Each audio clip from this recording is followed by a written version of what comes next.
നാട്ടിൽ BSc അല്ലെങ്കിൽ GNM പഠിച്ച ഒരാൾക്ക് എക്സ്പീരിയൻസ് ഇല്ലാതെ ജർമ്മനിയിലേക്ക് വരാൻ സാധിക്കുമോ? അതുപോലെ തന്നെ ജർമ്മനിയിൽ എത്തി എത്ര നാൾക്ക് ശേഷമാണ് നമുക്ക് ഇവിടുത്തെ ലൈസൻസ്ഡ് രജിസ്റ്റേർഡ് നേഴ്സാകാൻ സാധിക്കുക? അങ്ങനെ ആവണമെങ്കിൽ തന്നെ നമ്മൾ അതിനായിട്ട് എന്തെങ്കിലും എക്സാം എഴുതേണ്ടതായിട്ടുണ്ടോ? അത് എത്ര നാളെടുക്കും നമുക്ക് ഈ ഒരു എക്സാം ഒക്കെ കംപ്ലീറ്റ് ചെയ്ത് നമ്മളൊരു രജിസ്റ്റേർഡ് നേഴ്സായി വരാനായിട്ട്? ഇവിടെ നേഴ്സായി വർക്ക് ചെയ്യുന്ന ഒരാൾക്ക് ഫാമിലീനെ കൊണ്ടുവരാനായിട്ട് എത്ര കാലയളവ് എടുക്കും? അപ്പോൾ ഇങ്ങനെ തുടങ്ങി നമുക്ക് വരുന്ന കുറേ അധികം ക്വസ്റ്റ്യൻ്റെ ആൻസറാണ് നിങ്ങൾ ഈ വീഡിയോയിലൂടെ കാണാൻ പോകുന്നത്. അപ്പോൾ നമ്മുടെ ആദ്യത്തെ ക്വസ്റ്റ്യൻ തന്നെ, നാട്ടിൽ GNM അല്ലെങ്കിൽ BSc കംപ്ലീറ്റ് ചെയ്ത ഒരാൾക്ക് എക്സ്പീരിയൻസ് ഇല്ലാതെ ജർമ്മനിയിലേക്ക് വരാൻ പറ്റുമോ എന്നുള്ളതാണ്. അപ്പോൾ തീർച്ചയായിട്ടും നിങ്ങൾക്ക് എക്സ്പീരിയൻസ് ഇല്ലാതെ തന്നെ ഒരു നേഴ്സായിട്ട് ജർമ്മനിയിൽ വർക്ക് ചെയ്യാൻ സാധിക്കും. പക്ഷേ അതിനൊരു ക്രൈറ്റീരിയ ഉണ്ട്. അതായത് നമ്മൾ ജർമ്മൻ ലാംഗ്വേജ് B1 അല്ലെങ്കിൽ B2 ലെവലിൽ കംപ്ലീറ്റ് ചെയ്ത ഒരാളായിരിക്കണം എന്നുള്ളത് നിർബന്ധമാണ്. അപ്പോൾ അതുപോലെ തന്നെ നമ്മുടെ നേഴ്സിംഗ് സർട്ടിഫിക്കറ്റുകൾ നമ്മൾ ഇവിടെ ജർമ്മനിയിൽ ഈക്വലൻസി ടെസ്റ്റിന് വേണ്ടി സബ്മിറ്റ് ചെയ്യണം. അപ്പോൾ അത് സബ്മിറ്റ് ചെയ്ത് കഴിയുമ്പോൾ നമുക്കൊരു ബെഷൈഡ് ഇവിടുന്ന് കിട്ടും. അതായത് ഒരു സർട്ടിഫിക്കറ്റ് ആണത്. അപ്പോൾ അത് കിട്ടിയതിന് ശേഷമാണ് നമുക്ക് ഇങ്ങോട്ടേക്ക് വരാൻ പറ്റുക. അപ്പോൾ അത് കിട്ടിയതിന് ശേഷം നമുക്കൊരു എംപ്ലോയറിനെ കണ്ടുപിടിച്ച് ആ ഒരു എംപ്ലോയറിൻ്റെ ഹെൽപ്പിലൂടെ നമുക്ക് ഇവിടെ ജർമ്മനിയിലേക്ക് വരാൻ സാധിക്കും. അപ്പോൾ അതിന് മുന്നേ ഉള്ള കാര്യങ്ങൾ അതൊക്കെയാണ്. അപ്പോൾ അതുപോലെ തന്നെയാണെങ്കിൽ അടുത്ത ക്വസ്റ്റ്യൻ വരുന്നത്, നമുക്ക് ഇവിടെ വന്നതിന് ശേഷം എങ്ങനെ ഒരു രജിസ്റ്റേർഡ് നേഴ്സ് ആകാം എന്നുള്ളതാണ്. അപ്പോൾ നമ്മളിവിടെ വരുന്ന സമയത്ത് ഞാൻ പറഞ്ഞില്ലേ, ഇപ്പോൾ നമ്മുടെ സർട്ടിഫിക്കറ്റുകൾ നമ്മളിവിടെ ഈക്വലൻസി ടെസ്റ്റിന് വേണ്ടി സബ്മിറ്റ് ചെയ്യുന്ന സമയത്ത് എക്സ്പീരിയൻസ് ഒക്കെ ഉള്ള ഒത്തിരി എക്സ്പീരിയൻസ് ഉള്ള ആളാണെന്നുണ്ടെങ്കിൽ ആ ഒരു എക്സ്പീരിയൻസ് നമുക്കിവിടെ ഉപയോഗപ്പെടും. പക്ഷേ നമുക്കിവിടെ എക്സ്പീരിയൻസ് ഉണ്ടെങ്കിലേ വരാൻ പറ്റുള്ളൂ എന്ന് നിർബന്ധമില്ല. പക്ഷെ ഉണ്ടെങ്കിൽ അത് നമുക്കിവിടെ ഉപകാരപ്പെടുത്താൻ സാധിക്കും. അതായത് നമ്മളിവിടെ ഈക്വലൻസി ടെസ്റ്റിന് വെക്കുന്ന സമയത്ത് നമ്മുടെ സർട്ടിഫിക്കറ്റിലെ തിയറി ആൻഡ് പ്രാക്ടിക്കൽ അവേഴ്സും അതുപോലെ തന്നെ ഇവിടുത്തെ തിയറി ആൻഡ് പ്രാക്ടിക്കൽ അവേഴ്സും കൂടെ കമ്പാരിസൺ ചെയ്യുകയാണ് അവർ ചെയ്യുന്നത്. അതായത് നമ്മുടെ നാട്ടിൽ നമ്മൾ പഠിച്ചിറങ്ങിയതിന് ശേഷം ഒരു ട്രാൻസ്ക്രിപ്റ്റ് കിട്ടുമല്ലോ. അപ്പോൾ ആ ഒരു ട്രാൻസ്ക്രിപ്റ്റിൽ നമ്മൾ എത്ര theory and practical hours complete ചെയ്തിട്ടുണ്ടെന്ന് അതിനകത്ത് കാണിക്കും. അപ്പോൾ അത് കമ്പയർ ചെയ്യുന്ന സമയത്ത് ഇവിടുത്തെ ആ ഒരു എഡ്യൂക്കേഷൻ സിസ്റ്റമായിട്ട് കമ്പയർ ചെയ്യുമ്പോൾ ചില സബ്ജക്റ്റുകളിൽ ഇപ്പോൾ നമ്മുടെ നാട്ടിൽ അത്രത്തോളം തിയറി അല്ലെങ്കിൽ പ്രാക്ടിക്കൽ അവേഴ്സ് കംപ്ലീറ്റ് ചെയ്തിട്ടുണ്ടാവില്ല. അപ്പോൾ നമുക്ക് കിട്ടുന്നത് ഒരു ഡെഫിസിറ്റ് ബെഷൈഡ് ആയിരിക്കും. അപ്പോൾ അതെങ്ങനെയാണ് ഇവിടെ ഈക്വലൻസി ടെസ്റ്റിന് വെക്കുന്നതിനെ കുറിച്ചുള്ള ഡീറ്റെയിൽ ഒന്നും എനിക്കറിയില്ല. കാരണം എന്ന് വെച്ച് കഴിഞ്ഞാൽ ഞാൻ ഏജൻസി വഴിയാണ് ചെയ്യിപ്പിച്ചത്. പക്ഷേ എനിക്കറിയാവുന്ന ഒരു കാര്യം, നമ്മുടെ സർട്ടിഫിക്കറ്റുകൾ ജർമ്മൻ ട്രാൻസ്ലേഷൻ ചെയ്തതിൻ്റെ ഒരു കോപ്പിയാണ് നമ്മൾ ഇവിടെ സബ്മിറ്റ് ചെയ്യുന്നത്. അപ്പം അത് സബ്മിറ്റ് ചെയ്തതിന് ശേഷം നമുക്കൊരു ബെഷൈഡ് കിട്ടും. ചിലപ്പോൾ നമുക്ക് കിട്ടുന്നത് ഒരു ഫുൾ അക്സെപ്റ്റഡ് ആയിട്ടുള്ള ഒരു ബെഷൈഡ് ആയിരിക്കും. അതല്ലെന്നുണ്ടെങ്കിൽ നമുക്ക് ഒരു ഡെഫിസിറ്റ് ബെഷൈഡ് ആയിരിക്കും കിട്ടുന്നത്. അപ്പോൾ അങ്ങനെ ഡെഫിസിറ്റ് ബെഷൈഡ് കിട്ടുന്ന സമയത്താണ് നമ്മൾ ഇവിടെ വന്നതിന് ശേഷം ഒരു ലൈസൻസ്ഡ് എക്സാം എഴുതി നമ്മൾ രജിസ്ട്രേഷനിലേക്ക് പോകുന്നത്. ഇത്തരത്തിൽ നമുക്ക് ലൈസൻസ് കിട്ടാനായിട്ട് എക്സാം ഉണ്ടെന്ന് പറഞ്ഞല്ലോ. അപ്പോൾ ആ എക്സാം തന്നെ രണ്ട് രീതിയിലുണ്ട്. അതായത് ഒന്ന് അൺപാസിംഗ് ലെയർഗാങ്ങും രണ്ടാമത്തേത് കെൻഡിനിസെ പ്രൂഫും. അപ്പോൾ ഈ അൺപാസിംഗ് ലെയർഗാങ് ആണ് ഞാൻ ഇവിടെ വന്ന സമയത്ത് ഞാൻ അറ്റൻഡ് ചെയ്തിരുന്നത്. അപ്പോൾ അതെന്ന് പറഞ്ഞു കഴിഞ്ഞാൽ നമ്മളിവർ പറയുന്ന ഒരു theory and practical hours complete ചെയ്തതിന് ശേഷം നമുക്കൊരു വൈവേ ടെസ്റ്റ് മാത്രമാണ് ഉള്ളത്. അപ്പോൾ ഒരു വൈവേ ടെസ്റ്റ് അല്ല, പല സന്ദർഭങ്ങളിലായിട്ട് നമുക്കൊരു 3-4 വൈവേ ടെസ്റ്റ് അതിനകത്ത് വരുന്നുണ്ട്. അപ്പോൾ അതിൻ്റെ ഡീറ്റെയിൽ വീഡിയോസൊക്കെ നമ്മൾ ഓൾറെഡി ചെയ്തിട്ടുണ്ട്. എങ്കിലും ഞാൻ ചുരുക്കി ഒന്ന് പറയാം. അതായത് നമ്മൾ ആദ്യം തന്നെ നമുക്ക് പ്രാക്ടിക്കൽ അവേഴ്സ് കംപ്ലീറ്റ് ചെയ്യുവാണ് നമ്മളിവിടെ ചെയ്യുന്നത്. അൺപാസിംഗ് ലെയർഗാങ്ങിൻ്റെ കാര്യമാണ് കേട്ടോ ഞാൻ പറയുന്നത്. പ്രാക്ടിക്കൽ അവേഴ്സ് എനിക്ക് ഏകദേശം ഒരു 6 മന്തോളം ഉണ്ടായിരുന്നു പ്രാക്ടിക്കൽ അവേഴ്സ്. അപ്പോൾ അത് നമ്മുടെ ബെഷൈഡിൽ നോക്കി അറിയാം നമുക്ക് എത്ര പ്രാക്ടിക്കൽ അവേഴ്സാണ് ചെയ്യേണ്ടതെന്നുള്ളത്. അപ്പോൾ അത് കംപ്ലീറ്റ് ചെയ്തതിന് ശേഷം നമ്മൾ ഏത് വാർഡിലാണോ നിൽക്കുന്നത് ആ വാർഡിലെ വാർഡ് ഇൻചാർജും അതുപോലെ നമ്മളെ ആരാണോ ഇപ്പോൾ ഈ ഒരു അനേർക്കലിംഗ് ടൈമിൽ അല്ലെങ്കിൽ ഈ ഒരു ട്രെയിനിങ് ടൈമിൽ അൺലൈറ്റും ചെയ്യുന്നത് അല്ലെങ്കിൽ നമുക്ക് ഡയറക്ഷൻ തരുന്ന ആൾക്കാർ ആരാണോ അവരും ഉണ്ടാവും. അപ്പോൾ അവരെല്ലാവരും കൂടി ഇരുന്നിട്ട് ഒരു വൈവേ ടെസ്റ്റ് ഉണ്ടാവും. അതായത് നമ്മൾ ഈ ഒരു അവേഴ്സ് കംപ്ലീറ്റ് ചെയ്തതിന് ശേഷം. അപ്പോൾ ആ ഒരു ടൈമിൽ നമ്മളോട് ഏറ്റവും കൂടുതൽ ചോദിക്കുന്നത് നമ്മൾ ആ വാർഡിൽ എന്തൊക്കെയാണ് കണ്ടത്, എന്തൊക്കെ പ്രൊസീജിയേഴ്സ് ചെയ്തു, ഏതൊക്കെ തരത്തിലുള്ള പേഷ്യൻസ് ആണ് അവിടെ ഉള്ളത്, എന്തൊക്കെ ഡയഗ്നോസിസ് നമ്മൾ കണ്ടു, അങ്ങനെയുള്ള ഡീറ്റെയിൽ കാര്യങ്ങളൊക്കെ ആയിരിക്കും ചോദിക്കുക. അതുപോലെ തന്നെ വാർഡിലെ ഇൻചാർജിനോട് നമ്മൾ എങ്ങനെയുണ്ടായിരുന്നു, നന്നായി വർക്ക് ചെയ്യുന്നുണ്ടോ, അല്ലെങ്കിൽ നമ്മുടെ ആ ഒരു ബിഹേവിയറും കാര്യങ്ങളും എന്നുള്ളതിനെക്കുറിച്ചും അവർ ചോദിക്കും. അങ്ങനെ നമ്മൾ ആ ഒരു എക്സാം വൈവേ ടെസ്റ്റ് പാസ്സായി കഴിഞ്ഞാൽ പിന്നെ നമ്മൾ ചെയ്യേണ്ടത്, നമുക്കൊരു 3 മാസത്തോളം എടുക്കുന്ന ഒരു തിയറി ക്ലാസ് ഉണ്ടായിരുന്നു. അപ്പോൾ ആ ഒരു തിയറി ക്ലാസ്സിൻ്റെ ടൈമിൽ ശരിക്കും പറഞ്ഞാൽ ചിലയിടത്തൊക്കെ നമുക്ക് ലാസ്റ്റ് ഫൈനലി ഒരു എക്സാം മാത്രമേ ഉള്ളൂ, ഒരു വൈവേ ടെസ്റ്റ് മാത്രമേ ഉള്ളൂ. പക്ഷേ ഞങ്ങൾക്ക് ആ ഒരു തിയറി ടൈമിൽ എല്ലാ മാസവും കഴിയുമ്പോൾ ഓരോരോ വൈവേ ടെസ്റ്റ് വീതം ഉണ്ടായിരുന്നു.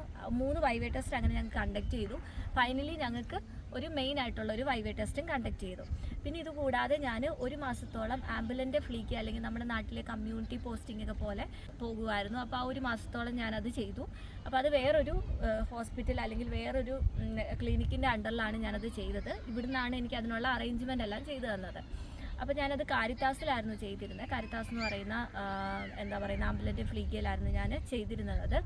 അപ്പോൾ അവിടെ ചെയ്ത സമയത്ത് 1 മാസം കഴിഞ്ഞപ്പോൾ ഇതുപോലെ തന്നെ അവിടുത്തെ ആരാണോ ഇൻചാർജ് അവരും പിന്നെ ഇവിടുന്ന് എന്നെ അൺലൈറ്റും ചെയ്യുന്ന അല്ലെങ്കിൽ എന്നെ സൂപ്പർവൈസ് ചെയ്യുന്ന ആളാരാണോ അവരും അവിടെ വന്നതിന് ശേഷം എനിക്കൊരു വൈവേ ടെസ്റ്റ് ഉണ്ടായിരുന്നു. അങ്ങനെ ഞാൻ ആ ഒരു അവേഴ്സ് കംപ്ലീറ്റ് ചെയ്തപ്പോഴും ഒരു ടെസ്റ്റ് കണ്ടക്ട് ചെയ്തിരുന്നു എനിക്ക് വേണ്ടി. അപ്പോൾ അത് ഞാൻ പാസ്സായി. അങ്ങനെ ഇത്രയും വൈവേ ടെസ്റ്റുകൾ പല സന്ദർഭങ്ങളിലായിട്ട് കംപ്ലീറ്റ് ചെയ്തിട്ടാണ് ഞാൻ ഒരു ലൈസൻസ് നേടിയെടുത്തത്. പിന്നെ ആണെങ്കിൽ അടുത്തെന്ന് പറഞ്ഞു കഴിഞ്ഞാൽ കണ്ടിന്യൂസ് പ്രൂഫിംഗ് ആണ്. കണ്ടിന്യൂസ് പ്രൂഫിംഗ് എന്ന് പറഞ്ഞു കഴിഞ്ഞാൽ ഗവൺമെൻറ് ആണ് എക്സാം കണ്ടക്ട് ചെയ്യുന്നത്.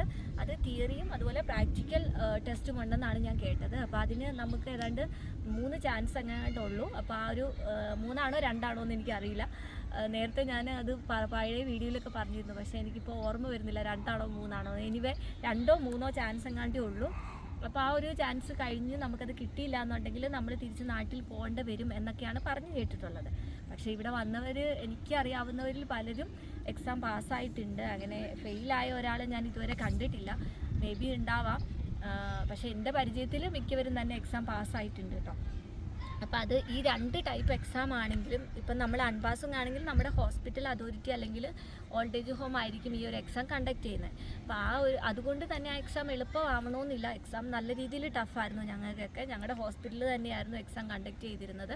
അപ്പോൾ അതിൻ്റെ ഓരോ സ്റ്റെപ്പ് ബൈ സ്റ്റെപ്പായിട്ട് ഞാൻ എക്സാം അറ്റൻഡ് ചെയ്തപ്പോൾ എന്തൊക്കെയായിരുന്നു ചോദിച്ചിരുന്നത്, എന്തൊക്കെ മെയിൻ ആയിട്ടുള്ള ഡയഗ്നോസിസ് ആണ് നമുക്ക് എക്സാമിന് വരുന്നത്, അതൊക്കെ നമ്മുടെ കമ്മ്യൂണിറ്റി പോസ്റ്റ് വഴി നമ്മൾ ഷെയർ ചെയ്തിട്ടുണ്ട്. അതുപോലെ ഈ ഓരോ ടൈമിലും എനിക്ക് എക്സാം കഴിഞ്ഞപ്പോൾ അതിൻ്റെ എല്ലാ വീഡിയോസ് നമ്മൾ ചെയ്തിട്ടുണ്ട്.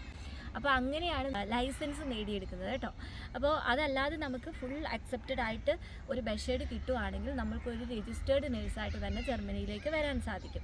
അപ്പോൾ അതെങ്ങനെ കിട്ടുന്നതെന്ന് വെച്ച് കഴിഞ്ഞാൽ ആ സമയത്താണ് നമുക്ക് നമ്മുടെ എക്സ്പീരിയൻസ് ഭയങ്കരമായിട്ട് യൂസ്ഫുൾ ആകുന്നത്. അതായത് ഇപ്പോൾ നമുക്ക് ഈ ഒരു തിയറി അവേഴ്സും പ്രാക്ടിക്കൽ അവേഴ്സും നമ്മുടെ ട്രാൻസ്ക്രിപ്റ്റിൽ നമ്മൾ സബ്മിറ്റ് ചെയ്യുമല്ലോ. അപ്പോൾ ആ സമയത്ത് നമ്മുടെ എക്സ്പീരിയൻസ് സർട്ടിഫിക്കറ്റും കൂടെ നമ്മൾ സബ്മിറ്റ് ചെയ്യുവാണെങ്കിൽ അതിലുള്ള ആ ഒരു അവേഴ്സ് ഉണ്ടല്ലോ അതും കൂടെ അവർ ഇതിലേക്ക് കാൽക്കുലേറ്റ് ചെയ്യും. നമ്മളൊരു 8, 9 അല്ലെ 10 കൊല്ലമൊക്കെ എക്സ്പീരിയൻസ് ഉള്ള ആളാണെന്നുണ്ടെങ്കിൽ നമുക്ക് ഒരു ഫുൾ അക്സെപ്റ്റഡ് ആയിട്ടുള്ളൊരു ബഷേഡ് കിട്ടാനായിട്ടുള്ള ചാൻസ് വളരെ കൂടുതലാണ്. പക്ഷേ എന്നിരുന്നാലും എനിക്ക് ഒരുപാട് പേരെ അറിയാം 8, 9, 10 കൊല്ലം എക്സ്പീരിയൻസ് ഉണ്ടായിട്ടും ഡെഫിസിറ്റ് ബഷേഡ് കിട്ടി ഇവിടെ വന്ന് എക്സാം എഴുതേണ്ടതായിട്ട് വന്നിട്ടുള്ള ഒരുപാട് ആൾക്കാരെ എനിക്കറിയാം. അപ്പോൾ അതിന് പല റീസണുകളുണ്ട്. ചിലപ്പോൾ നമ്മൾ എടുക്കുന്ന ഒരു ഏജൻസിക്കാർ നമ്മൾ കൊടുക്കുന്ന ഫുൾ ഡീറ്റെയിൽസ് ഇവിടെ സബ്മിറ്റ് ചെയ്യണമെന്നില്ല. അല്ലെങ്കിൽ ചിലത് നമ്മൾ കൊടുത്തെന്ന് പറഞ്ഞാലും നമുക്ക് കിട്ടണമെന്നില്ല. അപ്പോൾ അങ്ങനെയൊക്കെ വരാനും ചാൻസ് ഉണ്ട്. അപ്പോൾ അങ്ങനെ വന്ന് നിങ്ങൾക്കിപ്പോൾ ഫുൾ അക്സെപ്റ്റഡ് ആയിട്ടുള്ളൊരു ബഷേഡ് കിട്ടി നിങ്ങളിവിടെ വരുവാണെങ്കിൽ ഒരു രജിസ്റ്റേർഡ് നേഴ്സായിട്ട് തന്നെ നിങ്ങൾക്ക് നിങ്ങളുടെ കരിയർ ഇവിടെ സ്റ്റാർട്ട് ചെയ്യാൻ സാധിക്കും. അപ്പോൾ അതുപോലെ തന്നെ നമ്മളിപ്പോൾ കുറേ എക്സ്പീരിയൻസ്ഡ് ആയിട്ടുള്ള ഒരാളാണ്, അതായത് ഒരു 10 കൊല്ലം അല്ലെ 11 കൊല്ലമൊക്കെ എക്സ്പീരിയൻസ് ഉണ്ടായിട്ടും ഫുൾ അക്സെപ്റ്റൻസ് കിട്ടിയില്ല എന്ന് വെച്ചോ. അങ്ങനെ വന്നാലും നമ്മളിവിടെ വന്നതിന് ശേഷം ഒരിക്കൽ കൂടെ റീഅപ്ലൈ ചെയ്ത് കഴിഞ്ഞാൽ നമുക്ക് ഫുൾ അക്സെപ്റ്റൻസ് കിട്ടാനായിട്ടുള്ള ചാൻസ് വളരെ കൂടുതലാണെന്നാണ് ഞാൻ കേട്ടിട്ടുള്ളത്. അപ്പോൾ അതങ്ങനെ പറയാനായിട്ടുള്ളൊരു കാര്യം, എനിക്ക് പരിചയമുള്ള ഒരാൾ ഇതുപോലെ ചെയ്തിരുന്നു. അതായത് അവളിവിടെ വന്ന സമയത്ത് അവൾക്ക് ഡെഫിസിറ്റ് ബഷേഡ് ആയിരുന്നു. പക്ഷേ ഒരിക്കൽ കൂടെ ഒന്നുകൂടെ വെച്ച് നോക്കാമെന്ന് പറഞ്ഞിട്ട് അവളുടെ എക്സ്പീരിയൻസ് സർട്ടിഫിക്കറ്റുകളും കാര്യങ്ങളും എല്ലാം വീണ്ടും ഒന്നും കൂടെ റീസബ്മിറ്റ് ചെയ്ത സമയത്ത് ഫുൾ അക്സെപ്റ്റൻസ് കിട്ടുകയുണ്ടായി. അതായത് ഇവിടെ വന്നതിന് ശേഷമാണ് അവളിത് ചെയ്തത്. അതുകൊണ്ട് തന്നെ അവൾക്ക് ഇവിടെ വന്നിട്ട് ലൈസൻസിന് വേണ്ടി വീണ്ടും എക്സാം എഴുതേണ്ട ആവശ്യം വന്നില്ല. അപ്പോൾ അതെങ്ങനെയാണ് ചെയ്യുന്നതെന്ന് ചോദിച്ചു കഴിഞ്ഞാൽ എനിക്കറിയില്ല. അപ്പോൾ അവൾ ഇതുപോലെ സബ്മിറ്റ് ചെയ്തിട്ടാണ് അവൾക്ക് വീണ്ടും റീസബ്മിറ്റ് ചെയ്തിട്ടാണ് അവൾക്കത് കിട്ടിയത്. അപ്പോൾ അതുകൊണ്ട് തന്നെ അതിനും എന്തെങ്കിലും പോസിബിലിറ്റി ഉണ്ടാവാം. എക്സ്പീരിയൻസ് ഉണ്ടായിട്ടും നമുക്ക് കിട്ടാതെ വരുവാണെന്നുണ്ടെങ്കിൽ ഇതുപോലെ ഇവിടെ വന്നതിന് ശേഷം ഒന്ന് ട്രൈ ചെയ്ത് നോക്കൂ, ചിലപ്പോൾ കിട്ടിയാലോ. അങ്ങനെ ഞാനത് കേട്ടറിഞ്ഞ ഒരു വിവരം അങ്ങനെ പറഞ്ഞതേ ഉള്ളൂ കേട്ടോ. അപ്പോൾ നമ്മളിപ്പോൾ ഓൾറെഡി ഇവിടെ നമുക്ക് എക്സ്പീരിയൻസ് ഇല്ലാതെ വരാൻ പറ്റുമോ, അതുപോലെ തന്നെ നമ്മളിവിടെ വന്നതിന് ശേഷം നമുക്ക് എങ്ങനെ നേഴ്സിംഗ് ലൈസൻസ് കിട്ടും, ഇങ്ങനെയുള്ള കാര്യങ്ങളെക്കുറിച്ച് നമ്മൾ പറഞ്ഞു കഴിഞ്ഞു. പിന്നെ നമുക്കിനി ഏറ്റവും കൂടുതൽ വരുന്നൊരു ക്വസ്റ്റ്യൻ എന്ന് പറഞ്ഞു കഴിഞ്ഞാൽ നമ്മളിവിടെ രജിസ്റ്റേർഡ് നേഴ്സായിട്ട് വന്നതിന് ശേഷം ഫാമിലീനെ കൊണ്ടുവരാൻ എത്ര കാലയളവ് എടുക്കുമെന്നുള്ളതാണ്. അപ്പോൾ നമ്മൾ ഫുൾ അക്സെപ്റ്റൻസ് കിട്ടി ഒരു രജിസ്റ്റേർഡ് നേഴ്സായിട്ടാണ് ഇവിടെ വരുന്നതെങ്കിൽ വന്നൊരു 3 മാസമൊക്കെ കഴിയുമ്പോൾ നമ്മുടെ 3 മാസത്തെ സാലറി സ്ലിപ്പും അതുപോലെ നമുക്കിവിടെ വന്നതിന് ശേഷം ഒരു കാർഡ് അടിച്ച് കിട്ടും, അതായത് ഇവിടുത്തെ റെസിഡൻറ്റ് കാർഡ്. അപ്പോൾ അതൊക്കെ അടിച്ച് കിട്ടി കഴിയുമ്പോൾ ഒരു വീടും ഒക്കെ അറേഞ്ച് ചെയ്ത്, അതായത് വീടെടുക്കുന്ന സമയത്ത് ഫാമിലീനെ കൊണ്ടുവരാൻ പറ്റുന്ന ഒരു സ്ക്വയർ ഫീറ്റൊക്കെ നോക്കി വേണം നമ്മൾ വീടെടുക്കാൻ. പിള്ളേരൊക്കെ ഉണ്ടെങ്കിൽ കിൻഡർ സിമ്മർ അല്ലെങ്കിൽ കുട്ടികൾക്കുള്ള റൂമൊക്കെ ഉണ്ടോ എന്നൊക്കെ നോക്കിയിട്ട് വേണം നമ്മൾ റൂം എടുക്കാനായിട്ട്.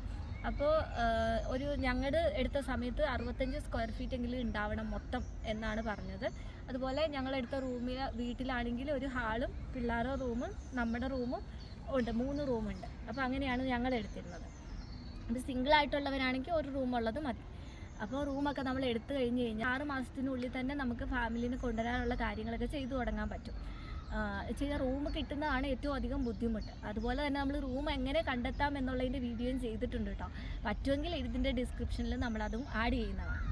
അപ്പോൾ ഇതൊക്കെ അറേഞ്ച് ചെയ്ത് കഴിഞ്ഞാൽ 6 മാസത്തിനുള്ളിൽ തന്നെ നിങ്ങൾക്ക് കാര്യങ്ങളൊക്കെ പ്രൊസീഡ് ചെയ്യാൻ പറ്റും. പിന്നെ പ്രോസസ്സിങ്ങിന് എടുക്കുന്ന ടൈം ഓരോരുത്തർക്കും ഡിഫറൻസ് ആണ്. ഇപ്പോൾ ഞാൻ വെച്ച സമയത്ത് എനിക്ക് 2 മാസത്തിനുള്ളിൽ തന്നെ റിപ്ലൈയും കാര്യങ്ങളും വന്നിരുന്നു. പക്ഷേ ഓരോ സമയത്തും ഓരോ രീതിയാണ്. ചിലർക്ക് 3-4 മാസം എടുക്കുന്നുണ്ട്. പല കാരണങ്ങളും പറഞ്ഞ് വിസ ഹോൾഡ് ചെയ്യപ്പെടുന്നുണ്ട്. അപ്പോൾ അതുകൊണ്ട് വിസയ്ക്ക് എങ്ങനെ നമ്മൾ സബ്മിറ്റ് ചെയ്തു, എന്തൊക്കെ ഡോക്യുമെൻറ്റ്സ് സബ്മിറ്റ് ചെയ്തു, ഇതൊക്കെ നമ്മൾ വീഡിയോ ചെയ്തിട്ടുണ്ട് കേട്ടോ. നമ്മുടെ ചാനലിൽ ഒരാൾ ജർമ്മൻ പഠിക്കുമ്പോൾ തൊട്ട് നമ്മളിവിടെ വന്ന് ഫാമിലി ആയിട്ട് സെറ്റിൽ ആകുന്ന വരെയുള്ള സർവ്വ പേപ്പർ വർക്കുകളും എല്ലാ കാര്യങ്ങളും നമ്മൾ അപ് ടു ഡേറ്റ് ആയിട്ട് ചെയ്തിട്ടുണ്ട്. അതായത് കറക്റ്റ് ഓർഡറിലാണ് നമ്മൾ ചെയ്തേക്കുന്നത്. നിങ്ങൾ ചാനലിലെത്തി വീഡിയോ പുറകോട്ട് സ്ക്രോൾ ചെയ്ത് നോക്കിക്കഴിഞ്ഞാൽ നിങ്ങൾക്ക് പഠിക്കുമ്പോൾ തൊട്ട് എക്സാം എഴുതിയ സമയത്തും അതുപോലെ പ്രിപ്പയർ ചെയ്ത സമയത്തും അങ്ങനെയുള്ള എല്ലാ വീഡിയോസും നിങ്ങൾക്ക് കാണാൻ പറ്റും. അപ്പം നമ്മുടെ അടുത്ത സംഭവം നമ്മൾ ടോപ്പിക്കിൽ നിന്ന് മാറിപ്പോയി, സോറി. അപ്പോൾ നമ്മളിപ്പോൾ ഫുൾ അക്സെപ്റ്റൻസ് കിട്ടാതെ ഒരു ഹാഫ് അക്സെപ്റ്റൻസ് വെച്ചിട്ടാണ് നമ്മളിവിടെ വരുന്നതെങ്കിൽ ഒരു വർഷത്തോളം എടുക്കും നമ്മൾ ഈ ഒരു ലൈസൻസ് എക്സാം എഴുതി പാസ്സാവാനായിട്ട്. ഇതെഴുതി പാസ്സായതിന് ശേഷം ഒരു വർഷവും 3 മാസം കഴിഞ്ഞപ്പോഴാണ് ഞാൻ എൻ്റെ എക്സാം ഫൈനൽ ആയിട്ടുള്ള ആ ഒരു ലൈസൻസ്ഡ് എക്സാം എഴുതുന്നത്. അതെഴുതി പാസ്സായതിന് ശേഷം എനിക്ക് പിന്നെ ഔഫൻതാൽസെറ്റിൽ അല്ലെങ്കിൽ ഇവിടുത്തെ റെസിഡൻറ്റ് കാർഡ് വീണ്ടും അടിച്ചു കിട്ടണമായിരുന്നു. അപ്പോൾ അതെല്ലാം കൂടി ചെയ്തു വന്നപ്പോൾ തന്നെ ഒരു 1.5 മാസത്തോളം എടുത്തു. അപ്പോൾ ഞാനിവിടെ വന്നത് 2023 ഏപ്രിൽ മാസത്തിലാണ്.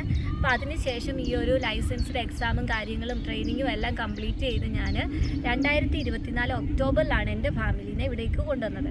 അപ്പോൾ പോലും എനിക്ക് കൊണ്ടുവരാൻ സാധിച്ചത് ഞാൻ അതിന് മുന്നേ വീടും കാര്യങ്ങളും എല്ലാം അറേഞ്ച് ചെയ്ത് വെച്ചുകൊണ്ടാണ്. അപ്പോൾ അത്രയും ഒരു കാലയളവ് എടുത്തു നമ്മളിവിടെ ഫാമിലിനെ കൊണ്ടുവരാനായിട്ട്. നമ്മൾ നാട്ടിൽ നിന്ന് വരുന്ന സമയത്ത് എല്ലാവരും പറഞ്ഞു കേൾക്കുന്ന 1 വർഷം എടുക്കത്തുള്ളൂ പ്രോസസ്സിങ്, 1 വർഷത്തിനുള്ളിൽ നമുക്ക് ഫാമിലിനെ കൊണ്ടുവരാൻ പറ്റും എന്നൊക്കെയാണ് പറയുന്നത്. പക്ഷേ അങ്ങനെയല്ല, മിനിമം 1.5 വർഷമെങ്കിലും എടുക്കും എന്നാണ് എൻ്റെ ഒരു പേഴ്സണൽ എക്സ്പീരിയൻസിൽ നിന്ന് എനിക്ക് തോന്നിയത്. അതല്ലാത്ത പക്ഷേ നിങ്ങളൊരു രജിസ്റ്റേർഡ് നേഴ്സായിട്ടായിരിക്കണം ഇങ്ങോട്ട് വരുന്നത്. അങ്ങനെയാണെങ്കിൽ പെട്ടെന്നൊരു വീട് കണ്ടുപിടിച്ച് നിങ്ങൾക്ക് റെസിഡൻസ് കാർഡും കിട്ടിക്കഴിഞ്ഞാൽ പെട്ടെന്ന് തന്നെ നിങ്ങൾക്ക് ഒരു 6 മാസത്തിനുള്ളിൽ തന്നെ നിങ്ങൾക്ക് ഫാമിലിനെ കൊണ്ടുവരുന്ന കാര്യങ്ങൾ മൂവ് ചെയ്യാൻ പറ്റും. പിന്നെ നമുക്ക് ഹസ്ബൻഡിന് A1 മാൻഡേറ്ററി ആണോ എന്നുള്ളത് ഒരുപാട് പേര് ചോദിക്കുന്നുണ്ട്. ഹസ്ബൻഡ് അല്ലെങ്കിൽ വൈഫ്, നമ്മുടെ സ്പൗസ് ആരാണോ നമ്മുടെ കൂടെ ഇങ്ങോട്ട് വരാനിരിക്കുന്നത്, അവർക്ക് A1 മാൻഡേറ്ററി ആണോ എന്ന് ഒരുപാട് പേര് ചോദിക്കുന്നുണ്ട്. ശരിക്കും പറഞ്ഞാൽ നിയമപരമായിട്ട് അത് മാൻഡേറ്ററി അല്ല എന്നാണ് നമ്മൾ അവരുടെ സൈറ്റിലും മറ്റും കാണുന്നത്. പക്ഷേ ഈ ഒരു റീസണിൻ്റെ പേരിൽ പലപ്പോഴും വിസ ഹോൾഡ് ചെയ്യപ്പെടാറുണ്ട്.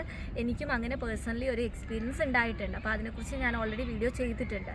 അതായത് എൻ്റെ ഹസ്ബൻഡിന് A1 ഇല്ല എന്നുള്ളതിൻ്റെ പേരിൽ ഹസ്ബൻഡിൻ്റെ വിസ ഹോൾഡ് ചെയ്യപ്പെട്ടിട്ടുണ്ടായിരുന്നു. പക്ഷേ ഞാൻ അതിന് ശേഷം പുള്ളി A1 ഓൾറെഡി പഠിക്കുന്നുണ്ടായിരുന്നു. അപ്പോൾ ആ ഒരു ഇൻസ്റ്റിറ്റ്യൂട്ടിലെ എക്സാം കംപ്ലീറ്റ് ചെയ്തപ്പോൾ ഞാൻ ആ ഒരു സർട്ടിഫിക്കറ്റ് അവിടെ സബ്മിറ്റ് ചെയ്തിരുന്നു. അപ്പോൾ അത് അവർ അക്സെപ്റ്റ് ചെയ്യുകയും നമുക്ക് വിസ റിലീസ് ചെയ്ത് തരികയും ചെയ്തിരുന്നു. അപ്പോൾ എന്താ പറയുന്നത്, ഇപ്പോൾ അതുപോലെ നമ്മളിപ്പം എവിടെയെങ്കിലും പഠിച്ചതിൻ്റെ സർട്ടിഫിക്കറ്റ് സബ്മിറ്റ് ചെയ്ത് കഴിഞ്ഞാൽ കിട്ടുമോ എന്നുള്ളത് എനിക്കറിയില്ല. അത് കൊടുത്തിട്ടും അവർ വീണ്ടും A1 സർട്ടിഫിക്കറ്റ് വേണം എന്ന് ചോദിച്ചു എന്ന് പറഞ്ഞ് പലരും എനിക്ക് മെസ്സേജ് ചെയ്യുന്നുണ്ട്. അപ്പോൾ A1 സർട്ടിഫിക്കറ്റ് മാൻഡേറ്ററി അല്ല എന്നാണ് നിയമപരമായിട്ട് കിടക്കുന്നതെങ്കിലും പലരുടെയും വിസ ഈ ഒരു കാരണത്തിൻ്റെ പേരിൽ ഹോൾഡ് ചെയ്യപ്പെടുന്നുണ്ട്. ഒന്നിൽ നിങ്ങൾ പറ്റുമെങ്കിൽ A1ൻ്റെ കോയിത്ത സർട്ടിഫിക്കറ്റ് സബ്മിറ്റ് ചെയ്യാൻ നോക്കുക. അതല്ലെങ്കിൽ അറ്റ്ലീസ്റ്റ് മിനിമം നിങ്ങൾ എവിടെയെങ്കിലും A1 കംപ്ലീറ്റ് ചെയ്തതിൻ്റെ സർട്ടിഫിക്കറ്റ് വെക്കാൻ ശ്രമിക്കുക. അതും അല്ലെങ്കിൽ നിങ്ങൾക്ക് എക്സാം A1ൻ്റെ എഴുതിയതിൻ്റെ സർട്ടിഫിക്കറ്റ് ഉണ്ടല്ലോ, അതായത് A1 എക്സാം നമ്മൾ കോയിത്തയിൽ അറ്റൻഡ് ചെയ്ത് കഴിയുമ്പോൾ നമ്മൾ ആ ഒരു എക്സാം അപ്പിയർ ചെയ്തതിൻ്റെ ഒരു പേപ്പർ കിട്ടും. അത് വെച്ചാലും അക്സെപ്റ്റബിൾ ആയിരിക്കുമെന്ന് എനിക്ക് തോന്നുന്നു. ഈ 3 ഓപ്ഷനാണ് ഞാൻ എൻ്റെ എക്സ്പീരിയൻസിൽ നിന്ന് എനിക്ക് തോന്നിയത്. അപ്പോൾ ഈ ഒരു കാരണത്തിൻ്റെ പേരിൽ ഒരുപാട് പേരുടെ വിസ ഹോൾഡ് ചെയ്യപ്പെടുന്നുണ്ട്. അതുകൊണ്ട് നിങ്ങൾ കൂടുതലും അത് ശ്രദ്ധിച്ച് വെക്കാനായിട്ട് ശ്രമിക്കുക. അപ്പം നമ്മൾ കുറേ ക്വസ്റ്റ്യൻ്റെ ആൻസർ ഇപ്പോൾ ഈ വീഡിയോയിലൂടെ പറഞ്ഞു കഴിഞ്ഞു. അപ്പോൾ എല്ലാ ക്വസ്റ്റ്യൻസിൻ്റെയും കൂടെ ആൻസർ നമുക്ക് ഒരു വീഡിയോയിലാക്കി കഴിഞ്ഞ് കഴിഞ്ഞാൽ വീഡിയോ ഭയങ്കരമായിട്ട് ലോങ് ആയിപ്പോവും. അപ്പോൾ അതുകൊണ്ട് തന്നെ ഈ അടുത്ത ക്വസ്റ്റ്യൻസ് നെക്സ്റ്റ് ഒരു വീഡിയോ ആയിട്ട് ചെയ്യുന്നതാണ്. കാരണം ഇപ്പോൾ സ്ഥിരമായിട്ട് നമ്മൾ Q&A കുറേ ചെയ്യുന്നത് കൊണ്ട് തന്നെ പേഴ്സണലി നമുക്ക് ഇൻസ്റ്റാഗ്രാമിൽ ക്വസ്റ്റ്യൻസ് എഴുതി ലിസ്റ്റ് കണക്കിന് അയക്കുന്ന ആൾക്കാരുണ്ട്. അപ്പോൾ നമ്മൾ അതിൽ നിന്ന് നമുക്ക് കൂടുതലായിട്ടും വരുന്ന ക്വസ്റ്റ്യൻസ് Q&A ആയിട്ട് ചെയ്യുന്നതാണ്. അപ്പോൾ നെക്സ്റ്റ് വീഡിയോയിലൂടെ ഇപ്പോൾ കൂടുതലായിട്ടും ചോദിക്കുന്നത് നമുക്ക് ജർമ്മൻ ലാംഗ്വേജ് ഓൺലൈനായിട്ട് പഠിച്ച് തന്നെ എക്സാം എഴുതി പാസ്സാകാൻ പറ്റുമോ, പേരൻസിനെ ഇവിടേക്ക് കൊണ്ടുവരാൻ പറ്റുമോ, അങ്ങനെ കുറേ ക്വസ്റ്റ്യൻസ് വരുന്നുണ്ട്. ഹസ്ബൻഡ് ഇവിടെ വന്നതിന് ശേഷം പെട്ടെന്ന് തന്നെ ഒരു ജോലി കണ്ടുപിടിക്കാൻ പറ്റുമോ, അപ്പോൾ ഇങ്ങനെയുള്ള ക്വസ്റ്റ്യൻസ് ഒക്കെയാണ് നമ്മൾ നെക്സ്റ്റ് വീഡിയോയിൽ ചെയ്യാൻ പോകുന്നത്. അപ്പോൾ എന്താ പറയുന്നത്, ഇപ്പോൾ ഞങ്ങളാണെങ്കിൽ ഇവിടെ കുട്ടികളെ കൊണ്ട് കളിപ്പിക്കാനായിട്ട് പാർക്കിൽ വന്നതാണ്. അപ്പോൾ അതുകൊണ്ട് തന്നെ ഇവിടെ നന്നായിട്ട് സൗണ്ടും കാര്യങ്ങളും ഉണ്ടെന്ന് എനിക്കറിയാം. ഒരു പരിധി വരെ ഞാൻ ഈ ഒരു ഏരിയയിൽ നിന്ന് മാറി നിന്ന് വീഡിയോ എടുക്കാൻ ശ്രമിച്ചിട്ടുണ്ട്. പക്ഷേ എന്തെങ്കിലും സൗണ്ട് ഡിസ്റ്റർബൻസ് ഉണ്ടെങ്കിൽ നിങ്ങൾ ക്ഷമിക്കുക. കാരണം നമ്മുടെ ഒരു പരിധിയിൽ നിന്ന് നമുക്ക് എടുക്കാൻ പറ്റുള്ളൂ. കാരണം പിള്ളേരുള്ളത് തന്നെ നമുക്ക് അവരുടെയും കൂടെ കംഫർട്ട് നോക്കേണ്ടതായിട്ടുണ്ട്. അപ്പോൾ ഇന്നത്തെ വീഡിയോ ഇത്രയൊക്കെ ഉള്ളൂ. അപ്പോൾ നെക്സ്റ്റ് വീഡിയോയിൽ കാണുന്നവരേക്കും എല്ലാവർക്കും ബൈ ബൈ, ടേക്ക് കെയർ.